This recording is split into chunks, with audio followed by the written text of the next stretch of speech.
నమస్తే. రాష్ట్రంలోని ఇంజనీరింగ్ కళాశాలలో అడ్మిషన్లు డొనేషన్లు లక్షల రూపాయలు వసూలు చేస్తున్నాయని చెప్పేసి అక్రమ డొనేషన్ల దందా నడుస్తుందని చెప్పేసి ఉస్మానియా యూనివర్సిటీ జేఏసీ ఆరోపించింది. ఇది ఆరోపణనే కాదు, వాస్తవం కూడా. కళాశాలల్లో లక్షల రూపాయల డొనేషన్లు వసూలు చేస్తున్నటువంటి కళాశాలలపైన రాష్ట్ర ఉన్నత విద్యాశాఖ కానీ టెక్నికల్ ఎడ్యుకేషన్ కానీ సూపర్విజన్ లేకపోవడమే వారి వైఫల్యమే దీనికి కారణం అని చెప్పేసి స్పష్టంగా అర్థమవుతుంది. మరి ఏ కళాశాలలో ఇది జరిగిందనేది ఒకసారి మనం చూసినట్లయితే ఇది దాదాపు కళాశాలలో ఉంది. ఈరోజు వచ్చినటువంటి పేపర్ కథనం చూసినట్టయితే అక్రమ డొనేషన్ల దందా, కేశవ్ మెమోరియల్ ఇన్స్టిట్యూట్ ఆఫ్ టెక్నాలజీపై చర్యలు తీసుకోవాలని ఓయూజేఏసీ ధర్నా.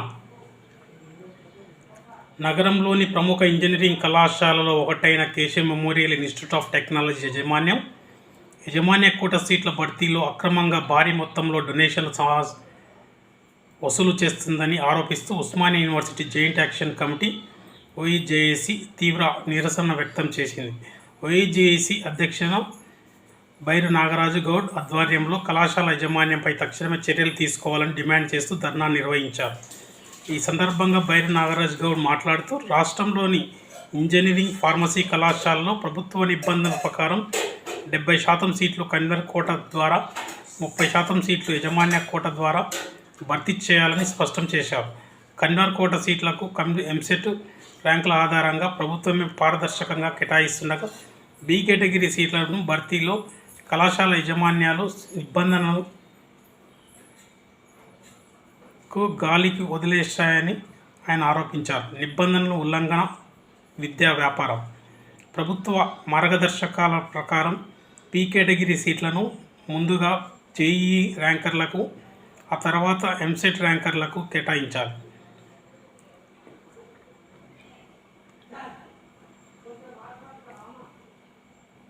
చివరగా ఇంటర్ మార్కుల ఆధారంగా ప్రతిభాధికరణం భర్తీ చేయాలి. అయితే కేఎంఐటి అనేక కళాశాలలు ధనార్జన ధ్యేయంగా విద్యను వ్యాపారంగా మార్చాయని నాగరాజ్ గౌడ్ విమర్శించారు. ఎంసెట్ ఫలితాలు రాకముందే మార్చిలోనే కృత్రిమ డిమాండ్ సృష్టించి లక్షలాది రూపాయల డొనేషన్లుగా వసూలు చేస్తూ సీట్లను అమ్ముకుంటున్నారని మండిపడ్డారు.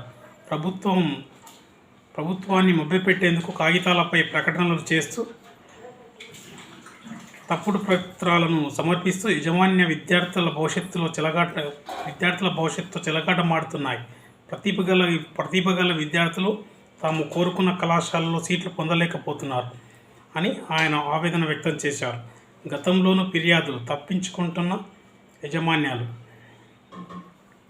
గతంలో అనేక ఆరోపణలపై ఉన్నత విద్యా మండలి టీఏఎఫ్ఆర్సీకి Telangana admissions and fee regulatory committee స్పందించి దరఖాస్తులు తీసుకొని కళాశాలల వివరాలు తమకు పంపాలని విద్యార్థులకు సూచించాయి. అయినప్పటికీ తప్పుడు నివేదికలు ఇచ్చి యాజమాన్యాలు తప్పించుకుంటున్నాయని ఆరోపణలు వస్తున్నాయి. OUJAC demand. అక్రమంగా డొనేషన్లు వసూలు చేస్తున్న కేశవ్ మెమోరియల్ కళాశాల యాజమాన్యం పైన క్రిమినల్ కేసులు నమోదు చేయాలి. అడ్మిషన్ల ప్రక్రియపై పూర్తి స్థాయిలో విచారణ జరిపించాలి. నిబంధనలను ఉల్లంఘించిన కళాశాలల గుర్తింపును రద్దు చేయాలి. బి కేటగిరీ సీట్ల భర్తీని కూడా ప్రభుత్వమే పారదర్శకంగా పర్యవేక్షించాలి. ఈ నిరసన కార్యక్రమంలో ఓయూజేఏసీ నాయకులు పాల్గొన్నారని చెప్పేసి రావడం జరిగింది. ఇది ఒక్క కేశవ్ మెమోరియల్ కాలేజీలనే కాదు, దాదాపు కాలేజీల్లో ప్రముఖ కళాశాలలు ఏవైతే ఉన్నాయో ఆ కళాశాలలో అక్రమంగా డొనేషన్లు మినిమం 5 లక్షల నుంచి మొదలు పెడితే ఇబ్రహీంపట్నం ప్రాంతంలో ఒక కాలేజీ 3 లక్షలు తీసుకుంటుంది డొనేషన్.